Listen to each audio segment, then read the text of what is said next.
Salam sejahtera untuk kita sekalian. Semoga kita sekalian dalam keadaan sehat walafiat. Selamat berjumpa dalam acara sharing kitab suci ini. Pertama-tama kami mengucapkan terima kasih karena kami diberi kesempatan untuk bersharing kepada kita sekalian. Kami, keluarga Hans Bolo, dan istri saya Dewi Boru Raja Guguk, kami dari Paroki Santo Laurentius Brindisi, Jalan Sibolga, Kota Pematang Siantar. Pada kesempatan ini, kami, saya dan istri saya, akan membagikan kesan dan pesan yang kami peroleh atas bacaan Injil hari Sabtu 8 Mei 2021. Bacaan Injil dikutip dari Injil menurut karangan Yohanes, bab 15 ayat 18 sampai dengan ayat 21. Kami mengajak saudara-saudari sekalian untuk ikut merenungkan sabda Tuhan pada hari ini. Mari kita awali permenungan ini dengan doa.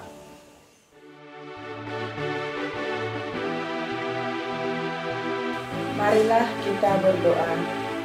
Dalam nama Bapa dan Putra dan Roh Kudus. Amin. Allah Bapa yang Maha Baik, terpujilah Engkau karena kebaikan-Mu yang sungguh besar. Kami bersyukur atas kebaikan-Mu yang Engkau anugerahkan kepada kami. Secara khusus kami bersyukur karena pada kesempatan ini Engkau memberi kami kesempatan untuk merenungkan sabda-Mu dan untuk berbagi tentang sabda-Mu kepada sesama kami. Terangilah kami dengan terang Roh Kudus-Mu. Semoga sabda-Mu yang kami renungkan semakin meneguhkan iman kami, dan semoga apa yang kami bagikan bermanfaat bagi sesama kami. Doa ini kami sampaikan dengan perantaraan Kristus Tuhan kami. Amin.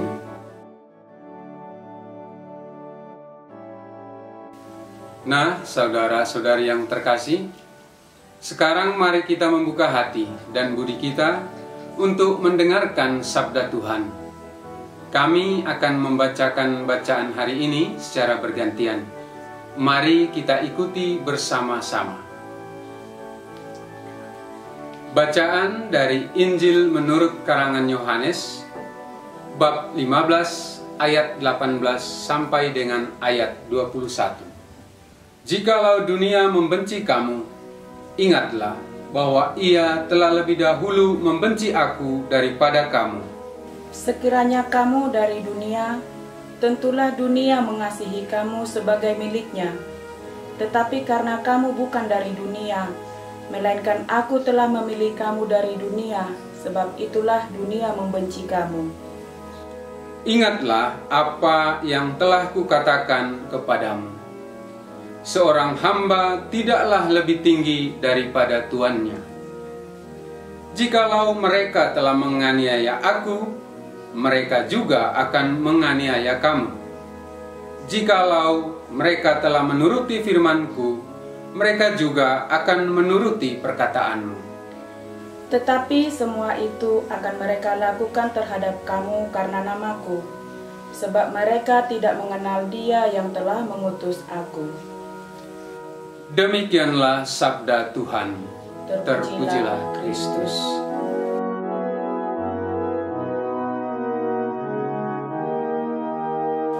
Saudara-saudari yang terkasih, selanjutnya kami akan coba membagikan kesan dan pesan yang kami peroleh dari bacaan hari ini. Saya akan membagikan kesan dan pesan saya terlebih dahulu, setelah itu istri saya. Ayat yang menyentuh bagi saya adalah ayat 18 yang berbunyi, "Jikalau dunia membenci kamu, ingatlah bahwa ia telah lebih dahulu membenci aku daripada kamu."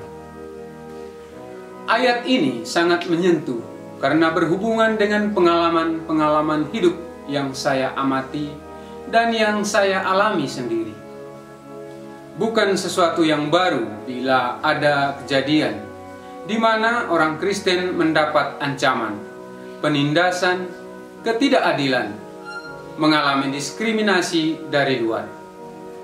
Sejauh saya amati, Hal demikian beberapa kali, atau bahkan bisa dibilang agak sering terjadi. Saya sendiri memang belum pernah mengalaminya secara langsung. Namun pengalaman-pengalaman yang dialami oleh sesama saya yang beragama Kristen, secara khusus yang Katolik, pada akhirnya juga berpengaruh kepada saya. Saya menjadi takut dan mencari posisi aman. Dalam arti tidak perlu menunjukkan imanku kepada saudara yang berbeda keyakinan. Di tempat-tempat umum misalnya, di rumah makan, bahkan untuk membuat tanda salib sebelum dan sudah makan pun, saya menjadi ragu. Ternyata, tantangan dalam beriman kepada Yesus bukan hanya datang dari luar, juga datang dari sesama anggota gereja. Saya berupaya untuk melayani dengan sungguh di gereja. Saya mengupayakan yang terbaik sejauh mampu saya lakukan. Namun, sehubungan dengan ini, bukan pujian yang saya dapatkan, malah tanggapan-tanggapan negatif dari orang-orang tertentu.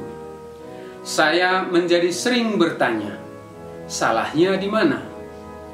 Tanggapan negatif yang saya dapatkan membuat semangat saya menjadi kendor. Saya berpikir untuk tidak lagi melayani dalam gereja.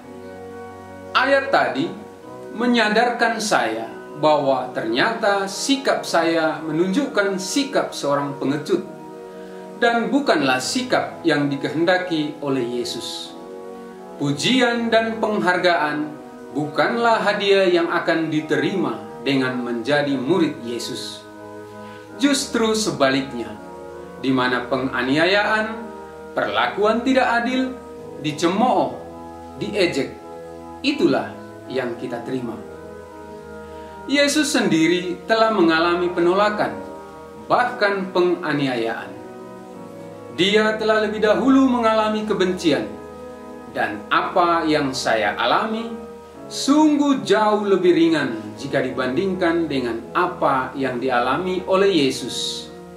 Sabda Yesus ini menyadarkan saya bahwa perlakuan yang saya rasakan, yang saya lihat dan saksikan, adalah konsekuensi yang tidak dapat dihindari oleh seorang pengikut Kristus. Lewat ayat ini, Tuhan berpesan kepada saya agar saya tetap berpegang teguh dalam iman sekalipun mengalami banyak tantangan. Demikian yang bisa saya bagikan. Ayat yang menarik bagi saya adalah ayat 20 yang bunyinya, seorang hamba tidaklah lebih tinggi daripada tuannya. Ayat ini sangat menyentuh bagi saya, karena ayat ini menyadarkan saya bahwa apa yang saya alami, apa yang saya perbuat, belum ada apa-apanya dibandingkan dengan apa yang telah Yesus alami dan Yesus perbuat demi saya. Kadang saya merasa sudah banyak berkorban demi Yesus. Korban perasaan, korban selera, korban kesenangan duniawi demi Yesus. Lalu saya mulai mempersalahkan Tuhan Yesus karena tidak mendapatkan apa yang seharusnya saya dapatkan. Namun melalui bacaan hari ini, khususnya ayat yang mengatakan bahwa seorang hamba tidaklah lebih tinggi daripada tuannya, menyadarkan saya bahwa apa yang saya lakukan belum ada apa-apanya.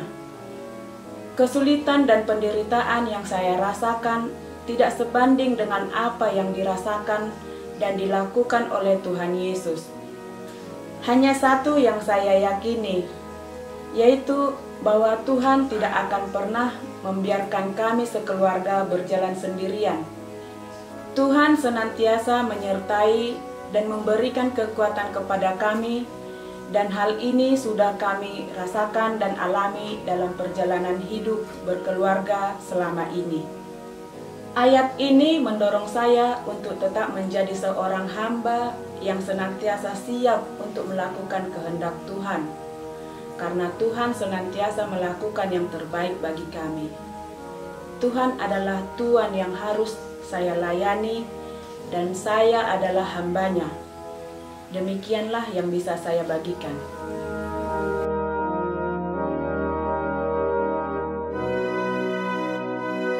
Nah, kami sudah membagikan kesan dan pesan kami. Jadi sebagai kesimpulan dari sharing kami ini, pesan bacaan yang kiranya bisa kita amalkan dalam hidup, yakni yang pertama, marilah kita berpegang teguh pada iman kita, sekalipun banyak sekali tantangan yang kita hadapi di dalam hidup yang seringkali membuat iman kita goyah. Yang kedua, kita harus berani bersaksi tentang iman kita. Dan yang ketiga, marilah kita menjadi hamba Tuhan yang senantiasa setia melakukan kehendak-Nya. Demikianlah yang menjadi pesan atas bacaan hari ini menurut kami. Agar kita dimampukan untuk mengamalkan sabda Tuhan ini, mari kita mohon kekuatan dari Roh Kudus.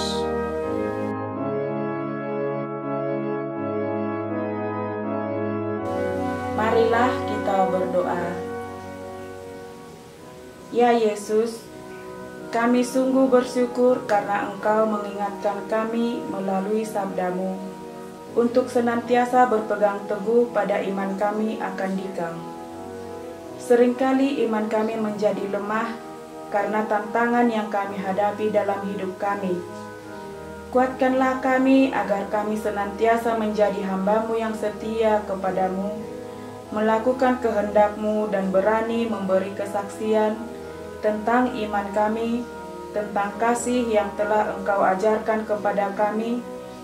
Semoga kehadiran kami membawa sukacita bagi sesama kami. Dikaulah Tuhan dan pengantara kami. Amin. Dalam nama Bapa dan Putra dan Roh Kudus. Amin. Saudara-saudari, demikianlah yang bisa kami bagikan. Jika ada yang kurang dari sharing kami mohon dimaklumi. Tuhan senantiasa memberkati kita. Salam sejahtera.